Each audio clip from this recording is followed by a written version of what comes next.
ഹരേ കൃഷ്ണ. എല്ലാവർക്കും മാധവത്തിലേക്ക് സ്വാഗതം.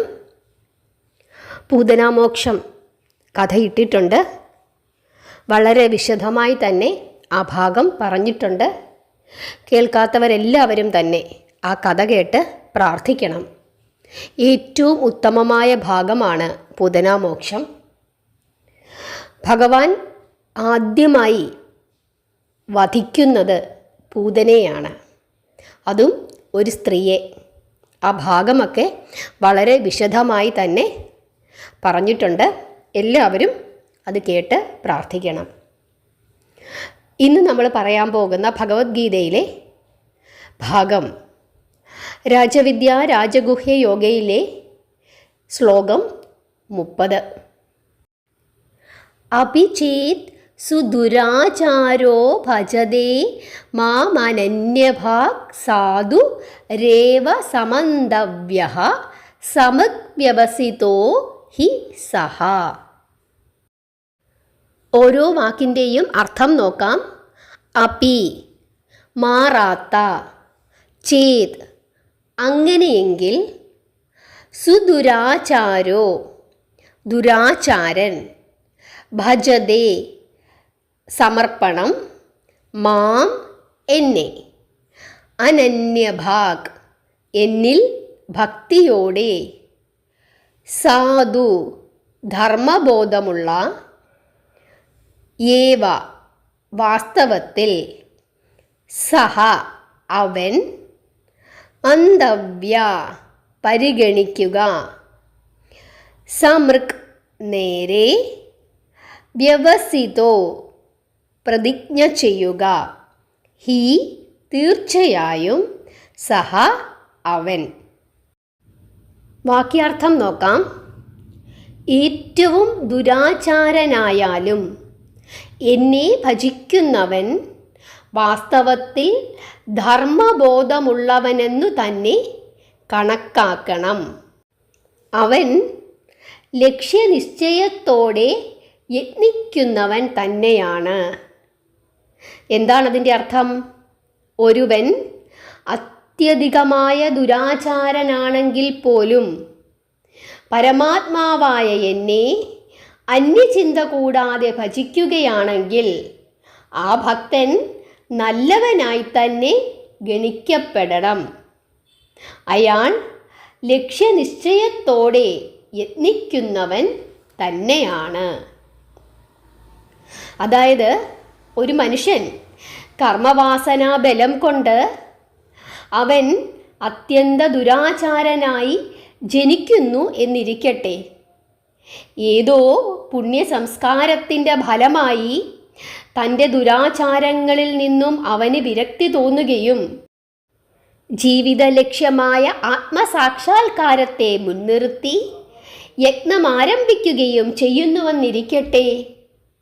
അങ്ങനെയുള്ള ഒരു ഭക്തൻ തീർച്ചയായും നല്ലവനായി പരിഗണിക്കപ്പെടണം. അവന് ധർമ്മബോധമുണ്ട് എന്ന് കണക്കാക്കണം. അതായത് ഒരു മനുഷ്യൻ എത്രത്തോളം ദുരാചാരനായിരുന്നാലും അവൻ അവൻ്റെ തെറ്റു മനസ്സിലാക്കി പരമാത്മാവായ പരംപുരുഷനെ ആശ്രയിച്ചു കഴിഞ്ഞാൽ, തൻ്റെ തെറ്റുകളെല്ലാം ഏറ്റുപറഞ്ഞ് ഭഗവാന്റെ തൃപ്പാദങ്ങളിൽ നമസ്കരിച്ച് അറിവില്ലാതെ ചെയ്തു പോയ ആ തെറ്റുകൾക്ക് ക്ഷമ ചോദിച്ച് ഇതൊന്നുമല്ല തൻ്റെ ജീവിതത്തിൻ്റെ ലക്ഷ്യം, മോക്ഷമാണ്, ആത്മസാക്ഷാത്കാരമാണ് എന്നു ചിന്തിച്ച് മറ്റൊരു മോഹവുമില്ലാതെ പൂർണ്ണമായ മനസ്സോടുകൂടി ഭഗവാനെ ആശ്രയിച്ചാൽ അവൻ ധർമ്മബോധമുള്ളവനാണെന്ന് കണക്കാക്കാം എന്നാണ് ഭഗവാൻ നമുക്ക് പറഞ്ഞു തരുന്നത്. നമ്മൾ രാമായണം പഠിച്ചപ്പോൾ കള്ളനായ കൊള്ളക്കാരനായ രത്നാകരൻ എന്ന വാൽമീകിയെപ്പറ്റി പഠിച്ചിട്ടുണ്ട്. വലിയ തെറ്റുകളാണ് രത്നാകരൻ ചെയ്തത്. പക്ഷേ അവസാനം രത്നാകരൻ തൻ്റെ തെറ്റുകളെല്ലാം മനസ്സിലാക്കി പൂർണ്ണമായ മനസ്സോടുകൂടി ഭഗവാനെ ആശ്രയിച്ചപ്പോൾ ഭഗവാൻ എന്താണ് തിരികെ നൽകിയത്? ഈ ലോകം ഉള്ളിടത്തോളം കാലം, മനുഷ്യരുള്ളിടത്തോളം കാലം രത്നാകരൻ എന്ന വാൽമീകിയുടെ നാമം നിലനിൽക്കും. നമ്മൾ ഓരോരുത്തരും അതുതന്നെയാണ് മനസ്സിലാക്കേണ്ടത്. നമ്മുടെ ജീവിതത്തിൽ നമ്മൾ ഒരുപാട് തെറ്റുകൾ ചെയ്തിട്ടുണ്ടാകാം. വാക്കുകൊണ്ടും നോക്കുകൊണ്ടും ഒക്കെ തെറ്റുകൾ ചെയ്തിട്ടുണ്ടാകാം.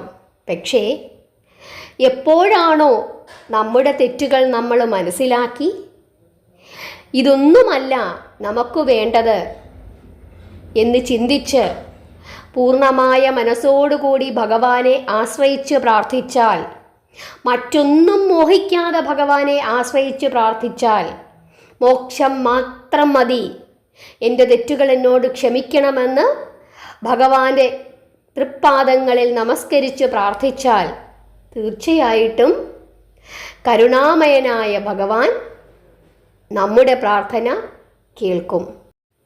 ആത്മസാക്ഷാത്കാരമാണ് ലക്ഷ്യമെന്ന് ഒരുവന് നല്ല ഉറപ്പുണ്ട്. അതുകൊണ്ട് മറ്റു ഭൗതിക ലക്ഷ്യങ്ങളിലൊന്നും അയാൾക്ക് വലിയ കൊതിയുമില്ല. പക്ഷേ വാസനാബദ്ധമായ തൻ്റെ ദുരാചാരം പെട്ടെന്ന് ഉപേക്ഷിക്കുവാൻ അയാൾക്ക് സാധിക്കുന്നില്ല. കാരണം വർഷങ്ങളായി അയാളത് തുടർന്ന് വന്നുകൊണ്ടിരിക്കുന്ന ഒരു പ്രവൃത്തിയാണ്. അതുകൊണ്ട് തന്നെ നമ്മൾ ഇതൊക്കെ ഉപേക്ഷിക്കണം, മോക്ഷത്തിലേക്ക് എത്തണം എന്ന് കരുതിയാലും മായയാൽ വീണ്ടും ആ തെറ്റിലേക്ക് നമ്മൾ പോയെന്ന് വരാം.